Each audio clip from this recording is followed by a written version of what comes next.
5 nouveaux dessins d'enfants qui cachent une histoire terrifiante. Le premier dessin qu'on va voir, c'est celui-ci. On peut y voir une sorte de clown, horrible, avec une bouche énorme étirée dans un sourire démoniaque. Et ce qui est encore plus choquant, c'est que c'est une fille qui a fait ce dessin. Le clown est très grand, avec un ballon de baudruche déformé dans la main.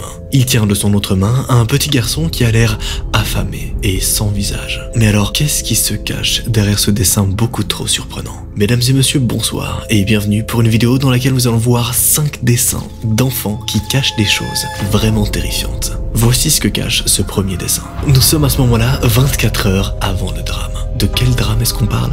Tu vas voir. Un soir de printemps, dans un quartier résidentiel, 2 parents sont dans leur salon, devant la télévision comme tous les soirs. Dès que leur enfant est couché, ils regardent un film et profitent d'un moment tous les deux. Ils se retrouvent enfin après une longue journée de travail. Aux environs de 21h30, alors qu'ils sont concentrés sur le film en mangeant leur repas, ils entendent un petit bruit derrière eux. Leur petit garçon, Alan, est là, avec un petit sourire craintif aux lèvres. « Papa, maman, il y a le clown devant ma fenêtre. Il veut que je le rejoigne. » C'est ce que le petit dit à ce moment-là, 24 heures avant le drame. La panique a immédiatement envahi les parents qui sont sortis dans le jardin pour voir ce qu'il se passait et surtout pour trouver ce fameux clown.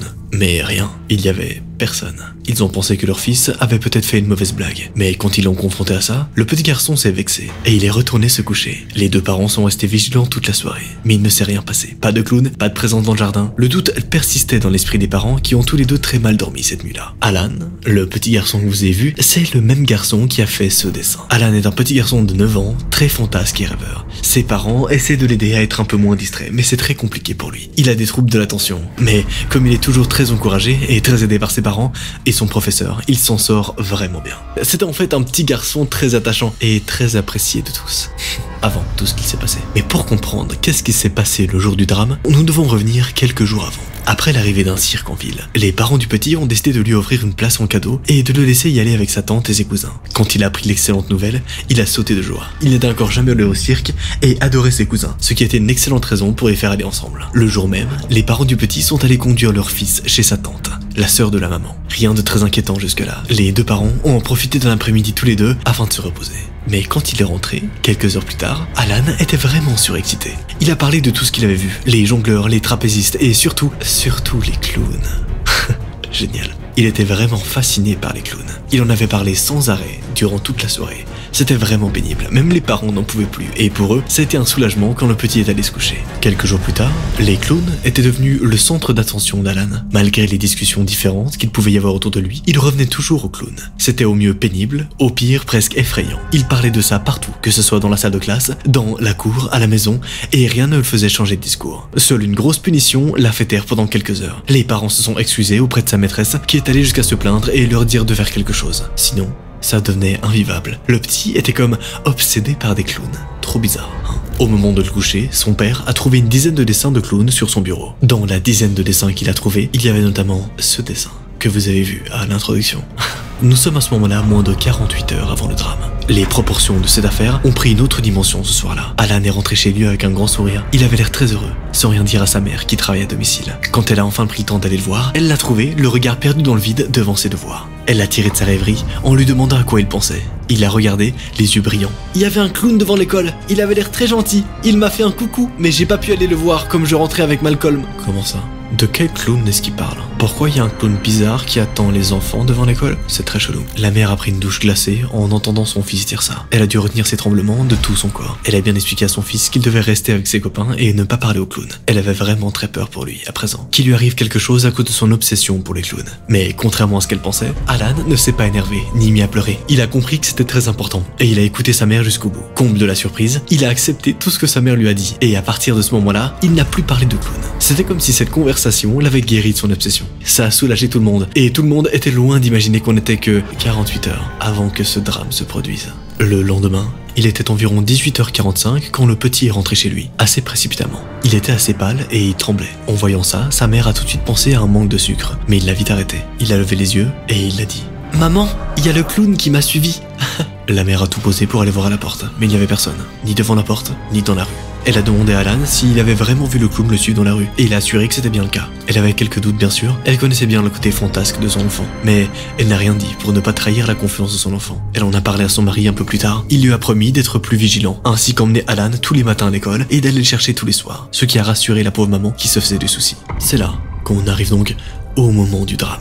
Le week-end avait plutôt bien commencé. Il faisait beau et une des familles avait organisé le premier barbecue de l'année entre voisins. Aux environs de 15h, les enfants, qui en avaient marre, ont demandé à aller jouer dans la rue, avec tout le monde aux alentours. Il ne pouvait rien se passer d'extraordinaire ou de grave, donc ils sont tous partis jouer. Mais la situation a vite dégénéré. Des cris ont commencé à alarmer tous les parents 1h30 plus tard. Les parents sont tous sortis et c'est la petite Lena, une petite fille qu'Alan aimait beaucoup, qui a donné l'alerte en premier. Il y avait un clown là-bas, Alan nous a dit de pas y aller, alors on l'a pas fait. Mais le clown s'est rapproché et quand il était tout près, il a couru. Il a pris Alan et il est parti. Donc vous êtes en train de me dire qu'il y a un clown qui vient de kidnapper un enfant sous les yeux d'autres enfants. Qu'est-ce que c'est que ce bordel? La police a immédiatement été appelée et tous les services des forces de l'ordre ont été envoyés. Un périmètre de sécurité a été mis en place. Tout s'est passé si vite, trop vite. Les petits ont tout décrit, même le clown. Mais aucune piste sérieuse n'est découverte. Désespérés, les parents du petit garçon ont fait une conférence de presse afin de demander aux ravisseurs de leur ramener leur petit garçon. En vain. Aujourd'hui, et j'imagine que tu as envie de savoir comment cette affaire s'est terminée. Eh bien déjà, on a pu identifier le clown. Ou du moins, on a clairement compris que le clown, sur ce dessin que je vous ai montré au début de la vidéo, c'est bien le même clown qui a kidnappé Alan. Ce dessin-là cache en fait un véritable kidnapping. Aujourd'hui, cela fait plusieurs semaines que le petit Alan a disparu. Il n'a toujours pas été retrouvé, malgré les appels à témoins incessants de la famille. La mère a toujours un espoir, mais plus le temps passe, moins il est présent. Voici le deuxième dessin de cette vidéo. Sur ce deuxième dessin, fait par une enfant, on y voit une espèce d'humanoïde courbé sur lui-même, les yeux exorbités, une bouche grande ouverte qui bave. On a l'impression que ses cheveux passent devant ses yeux. Il est penché au-dessus du corps d'une petite fille. On dirait qu'elle saigne sur la gorge, c'est trop bizarre. Qu'est-ce que c'est que ce dessin, les gars?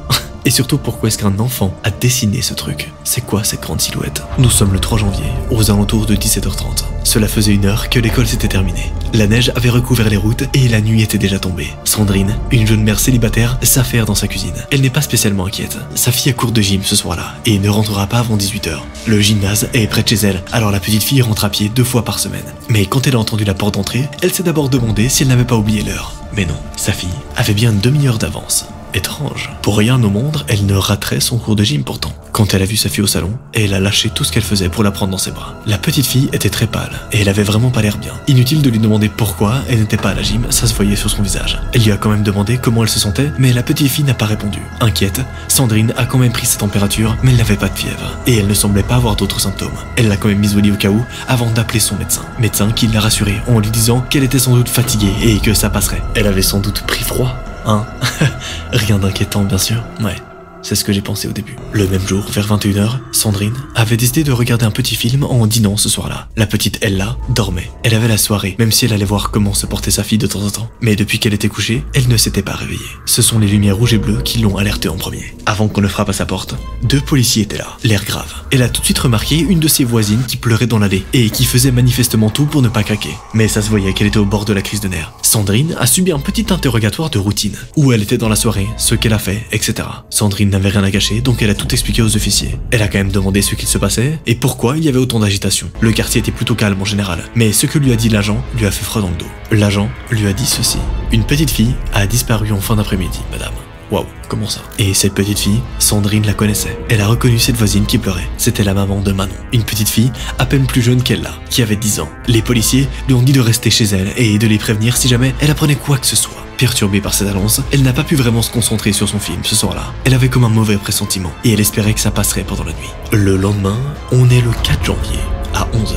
Elle a été encore pâle en se levant ce matin-là. Chose étrange, elle avait refusé de prendre un petit déjeuner. Elle était peut-être vraiment malade finalement. Elle a quand même vérifié qu'elle n'avait pas de fièvre et qu'elle n'avait pas mal quelque part, mais non. La petite fille était comme désorientée, les yeux perdus dans le vague, avec des cernes qui pouvaient faire penser qu'elle n'avait pas dormi si bien que ça. Elle a levé ses grands yeux, implorant vers sa mère, mais Sandrine n'arrivait pas à savoir ce qu'il se passait. C'est là qu'il y a eu un grand cri dans la rue. Un cri de désespoir affreux qui a résonné dans tout le quartier. Ella n'a pas bougé, elle a même baissé la tête. Sandrine est très vite sortie de la maison pour voir ce qu'il se passait. Et en fait, la mère de la petite Manon s'était effondrée en larmes dans les bras d'un des policiers et de son mari. Craignant le pire, Sandrine a essayé de s'approcher pour soutenir la pauvre femme. Elle craquait sans doute parce que Manon n'avait toujours pas été retrouvée. Mais non, Manon avait été retrouvée. Elle était dans le bois, derrière l'église de la petite ville. Elle avait été assassinée et abandonnée là, sous un tas de feuilles et de terre. Je vous passerai les détails de son assassinat qui sont tout simplement horribles. Horrifiée d'apprendre cette nouvelle, Sandrine a fait de son mieux pour aider la famille. La petite Manon avait également 2 frères, un plus âgé et un plus jeune qu'elle, dont il fallait s'occuper. Elle a donc préparé à manger pour tout le monde, mais elle ne s'est pas initiée dans leur vie privée. Sandrine a dû expliquer à Ella ce qui s'était passé et la petite fille a longuement pleuré dans les bras de sa mère. Mais elle n'a pas dit un mot. Après ça, la petite est restée très stoïque. Et en plus d'être amorphe qu'avant, elle n'a pas fait un bruit. Alors que c'est normalement une petite fille très active. Elle a même refusé d'aller à la gym, alors que c'était une activité qu'elle attendait avec impatience à chaque semaine. Inquiète, la mère a appelé son médecin qui lui a dit d'emmener sa fille le lendemain matin, quitte à ce qu'elle n'aille pas à l'école dans la matinée. Mais alors on se demande à ce moment-là, qu'est-ce que la petite fille, Ella, a vu, hein? Et c'est quoi le rapport avec ce dessin? Le 5 janvier vers midi, la petite fille était en état de choc. Elle était mal parce que quelque chose l'avait profondément perturbée. Sandrine n'en a pas parlé au médecin, mais au départ, elle a pensé que c'était à cause de ce qui était arrivé à Manon. Ce n'est qu'après qu'elle a réalisé que sa fille était déjà comme ça avant de savoir ce qui se passait avec sa petite camarade. C'est comme si sa fille était en fait déjà au courant. La peur a saisi la mère à ce moment-là. Est-ce que sa fille avait quelque chose à voir avec le décès de sa camarade? Elle avait beau se dire que c'était impossible, elle pensait quand même, et ça l'a perturbée grandement. En emmenant Ella à l'école cet après-midi, elle a croisé la tante Manon, pâle comme la mort. Elle lui a expliqué que Manon avait forcément été attaquée par un adulte et qu'il fallait rester très vigilant. Vous imaginez le soulagement de Sandrine en entendant que sa fille n'avait rien à voir avec le meurtre de Manon. Par contre, le fait que la petite ait été enlevée aux yeux de tous était très inquiétant. À ce moment-là, quelques jours s'écoulent. On est le 9 janvier à 16h30 quand on apprend une nouvelle. Quelques jours étaient déjà passés depuis le meurtre de la petite Manon. Les mois étaient un peu retombés, mais c'est la colère des habitants du quartier qui avait maintenant pris le dessus. Une marche blanche avait été organisée le samedi. L'enterrement de la petite fille n'aurait lieu que le week-end suivant, après tous les examens prévus et l'autopsie. Ella n'avait toujours pas parlé depuis ce soir-là, presque une semaine, ce qui inquiétait énormément sa mère. C'est comme si la petite fille avait perdu la voix. Sandrine, sa mère, avait comme l'impression qu'il s'était passé autre chose que sa fille ne disait pas. Son état ne concordait pas avec l'annonce du meurtre de la petite. Préoccupée, elle est allée chercher sa fille à l'école à l'heure de la sortie. Elle savait que certains parents ne pouvaient pas se déplacer, alors elle faisait attention. Sandrine allait se précipiter vers sa fille quand soudain, elle s'est arrêtée net, en regardant une personne dans la foule. Sandrine n'a pas eu le temps de voir qui, elle a fait demi-tour et elle est tout de suite retournée dans l'établissement. Sandrine n'a pas eu le temps de comprendre ce qu'il se passait. Elle rejoint sa fille en courant. Ella se trouvait dans le bureau du directeur qui était au téléphone avec la police. Qu'est-ce que la petite fille venait de voir? C'est qui l'individu qu'elle a vu dans la foule? Sandrine a attendu, perplexe. Ella, sa fille, pleurait et elle n'arrêtait pas de s'excuser. Affolée, Sandrine a tenté de lui demander ce qu'il se passait, mais la petite fille semblait effondrée. Lorsque le directeur a accroché, il lui a expliqué que la petite était entrée en trombe dans son bureau, en lui hurlant que le méchant monsieur était revenu et qu'il fallait l'arrêter. Puis, il a appelé le psychologue scolaire. Sandrine n'a pas tout de suite saisi ce qu'il se passait. Elle n'a compris qu'au bout de quelques secondes, sa fille avait vu quelque chose. Le psychologue et la police sont arrivés assez rapidement. Des patrouilles ont été déployées. Effectivement, Ella avait bien vu quelque chose et pas n'importe quoi. Elle avait assisté au meurtre, sans vraiment pleinement comprendre ce qui se passait à ce moment-là. Elle a passé un long moment avec des agents et le psychologue lui ont fait dessiner pas mal de choses, notamment ce dessin. Ce dessin qui est en fait une représentation de la personne qui aurait assassiné sa copine Manon. Des patrouilles ont été envoyées pour coincer l'homme en question. Une chance que tout cela a été fait rapidement, car le petit garçon que l'homme avait prévu d'enlever ce soir-là a été sauvé, de justesse. L'homme, quant à lui, a pu s'enfuir, mais un signalement et un portrait robot ont été faits et depuis il est recherché par la police. À ce jour, l'homme, présent sur ce dessin, n'a toujours pas été retrouvé. Messieurs, dames, voici le dessin numéro 3. Je sais que vous adorez ce type de vidéo. Sur ce dessin, on peut y voir un bus retourné dans une forêt. Il y a plusieurs corps qui ont l'air cassés dans un angle pas très naturel pour un corps, d'autres qui saignent, ou les deux. Au milieu de tout ce carnage, il y a un petit garçon, seul, qui sourit. Pourquoi il y a un garçon qui sourit au milieu de ce qui ressemble être des cadavres au bord d'un bus, sur un dessin réalisé par un enfant? What the fuck? Nous sommes le 13 octobre à 13h45. Les élèves étaient tous très excités. Le voyage scolaire d'une semaine était enfin arrivé. Un voyage qu'ils préparaient depuis plus d'1 an déjà. Ils avaient tout prévu et ils avaient hâte de partir. Certains avaient un peu de mal à quitter leurs parents, mais ça se passait globalement bien. Le bus était parti aux alentours de 13h45, rempli d'enfants, soit tristes, soit très joyeux, et de professeurs déjà blasés par l'expérience. Au bout d'un moment, tout le monde s'est calmé et les professeurs ont mis un film. La plupart des élèves dormaient sur leur siège et le peu qui était réveillé était plongé dans le film. Soudain, une voiture a débarqué sur la gauche. Une voiture qui n'a pas respecté la priorité. Le conducteur a tenté de l'éviter. Malheureusement, le bus a fait une embardée et est en montagne. C'est une chose qui ne pardonne pas. Le bus a basculé dans le ravin et a fait de multiples tonneaux avec tous les élèves à l'intérieur. Comme vous vous en doutez, l'accident a été fatal. Sur la 50aine de personnes présentes dans le bus, seuls 3 ont survécu. 2 professeurs et 1 élève. Je vous laisse imaginer les réactions de l'école et des parents quand tout le monde a appris la nouvelle. Le quartier n'était plus que larmes et désespoir. L'école a suspendu les cours quelques jours pour cause de deuil et d'organisation. Le seul élève qui a survécu s'appelait Marcus, un garçon de 11 ans. C'est un garçon un peu problématique parfois aux yeux des enseignants. Il perturbait régulièrement les cours, cherchait à provoquer des bagarres, répondait aux professeurs, bref, ce n'était clairement pas l'enfant le plus posé. Jusqu'à ce jour-là, il est resté quelques jours à l'hôpital. Même s'il avait survécu, il avait des blessures sévères qui devaient être soignées. Quand il a appris la mort de ses camarades, il n'a rien dit, pas un mot.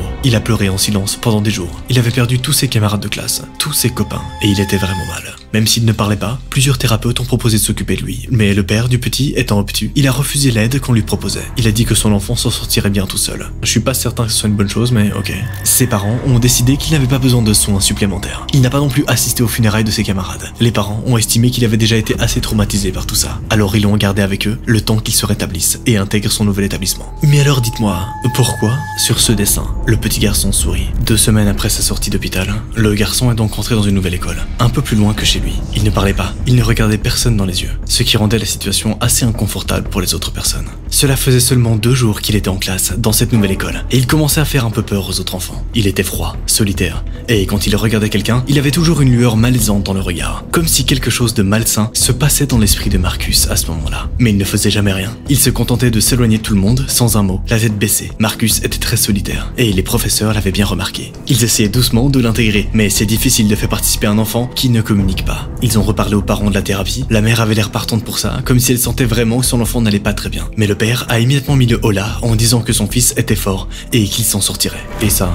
c'était juste le premier et le second jour. Le 3e jour, Marcus a tenté de se rapprocher de ses camarades durant la matinée, sans succès. Pourtant, ils essayaient vraiment d'être gentils avec lui. Avec ce qu'il avait vécu, ça ne devait pas être très facile en réalité. Mais il faisait demi-tour et ne parlait toujours pas. Pourtant, le midi même, il s'est installé avec ses camarades, chose qu'il n'avait pas fait les 2 premiers jours. Et c'était un gros pas en avant. Son nouveau professeur avait même souri en le voyant faire. Il fallait offrir à ce petit des occasions de sociabiliser à nouveau, pour pouvoir se remettre du traumatisme qu'il avait vécu. C'est là qu'un événement vraiment bizarre s'est produit. Le repas se passait plutôt bien, même si Marcus n'adressait pas un mot à qui que ce soit. Mais soudain, il a regardé une de ses camarades, Lisa, mais pas la regarder normalement, mais vous savez, un regard fixe, presque sans cligner des yeux, un regard vraiment très malaisant. Puis, il a souri, et son sourire était vraiment pire que son regard. Un sourire mauvais, comme s'il savait qu'il allait faire quelque chose de mal, et qu'il n'aurait pas dû faire. Ses camarades ont essayé de l'ignorer, mais c'était beaucoup trop creepy pour ça. Quand Lisa lui a demandé ce qui allait pas, tout a dégénéré. Marcus a sauté sur la petite fille, son couteau dans la main. Heureusement, c'est un de ces couteaux qu'on trouve dans une cantine, ceux qui ne coupent pas très bien. Ils se sont écrasés au sol, ce qui a fait un bruit insupportable. Elle a essayé de le repousser,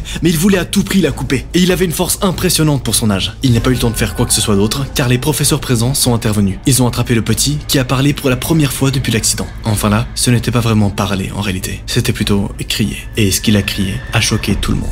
Il a crié « Le sang! Laissez-moi voir son sang !» Comment ça, mon ref? Pourquoi est-ce que tu cries ça? Il a tout de suite été emmené hors de la salle et maîtrisé par des adultes. La police a été appelée, ainsi que les parents de Marcus et de Lisa. Le petit garçon avait besoin d'une prise en charge psychiatrique immédiate, qui avait trop attendu. Son père a protesté encore une fois, en disant que son fils n'était pas fou, et qu'il n'irait pas dans un asile de fous furieux. Mais cette fois, la mère n'a pas laissé passer, ce qui a conduit à une dispute de couple qui a été arrêtée grâce à l'intervention d'un des officiers de police. Marcus a été placé dans une unité de soins psychiatriques. Le choc de l'accident, le traumatisme et tout ce qu'il a vu ont fait ressortir des choses noires chez lui. Dans l'asile, là où il était enfermé, il a fait ce dessin dans lequel on le voit heureux au milieu de tous les cadavres. Comme s'il avait prémédité tout ça, comme si en fait tout avait été calculé depuis le début. Mais heureusement, ça, c'est que mon imagination.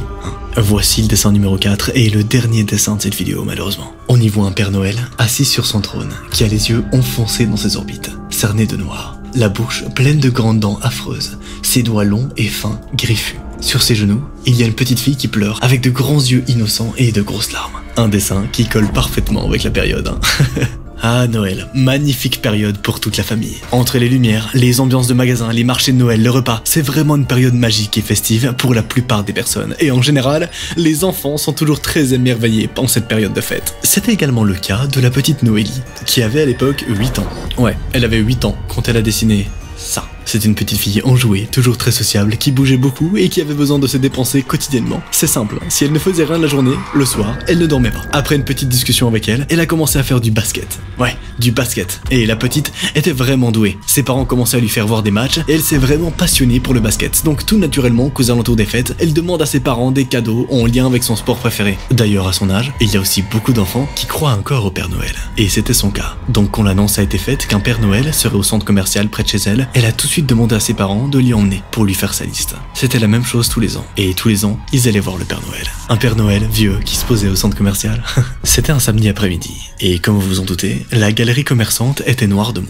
Mais curieusement, c'était une heure creuse pour le Père Noël qui n'était entouré que de 1 ou 2 enfants. La petite fille y est allée, comme aucun des 2 autres enfants ne s'approchait. Elle l'a fait. De loin, les parents commençaient à prendre des photos, à se réjouir du bonheur de leur fille. Mais très vite, ils se sont rendus compte que quelque chose n'allait pas. La petite fille est très vite descendue des genoux du Père Noël et a demandé tout de suite de rentrer à la maison. En général, c'était l'occasion pour que la petite puisse regarder les jouets et que ses parents prennent des notes pour les cadeaux. Mais pas ce soir-là. Elle avait les larmes aux yeux, mais a refusé de dire à ses parents ce qu'il se passait. En rentrant, elle est directement allée dans sa chambre, comme si le Père Noël lui avait dit ou lui avait fait un truc vraiment bizarre. Les parents commençaient vraiment à s'inquiéter pour leur fille. En général, ce détour par le magasin lui pesait. Elle l'adorait même. Mais là, il s'était sans doute passé quelque chose de très contrariant pour qu'elle décide de partir comme ça, sans rien dire à personne. En passant devant la porte de sa chambre, sa mère l'a même entendu pleurer, ce qui lui a brisé le cœur. Les 2 parents ont essayé de lui parler, mais rien à faire. Ils lui ont proposé des activités comme le dessin ou regarder un dessin animé. Le père a même proposé d'aller au terrain de basket, mais même ça, Noélie a refusé. Interloqués, ils ont tenté d'appeler le centre commercial, mais sans succès. Pas de réponse sur ce qui aurait pu se passer. Ils sont tombés sur une dame très sèche qui les a presque envoyés bouler, vraiment pas très sympathique.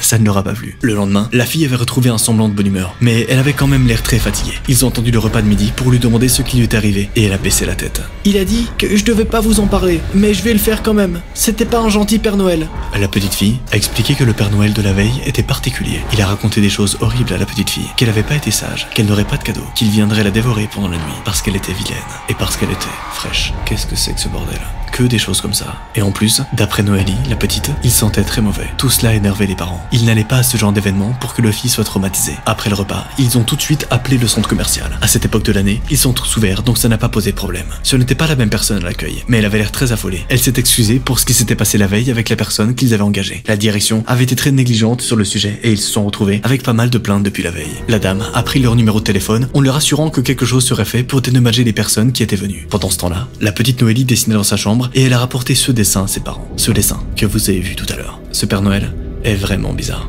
Et j'imagine que t'as envie de savoir comment cette affaire s'est terminée. Est-ce que ce Père Noël a fait d'autres victimes et surtout qui il était réellement? Eh bien, le centre commercial les a rappelés dès le lendemain matin. Une nouvelle opération Père Noël aurait lieu le week-end suivant, afin de s'excuser auprès des familles des enfants de leur avoir présenté un audio personnage. Il y avait des distributions de friandises gratuites, des petits cadeaux et de bons de réduction pendant 2 jours. Les parents, eux, ont dû parler à leur fille qui ne croyait plus vraiment à la magie de Noël à ce moment-là. Il faut dire qu'elle en avait vécu avec ce méchant Père Noël carrément pervers. Aujourd'hui, elle va mieux. Bon, malheureusement, elle ne croit plus du tout en la magie de Noël. Et vous y croyez?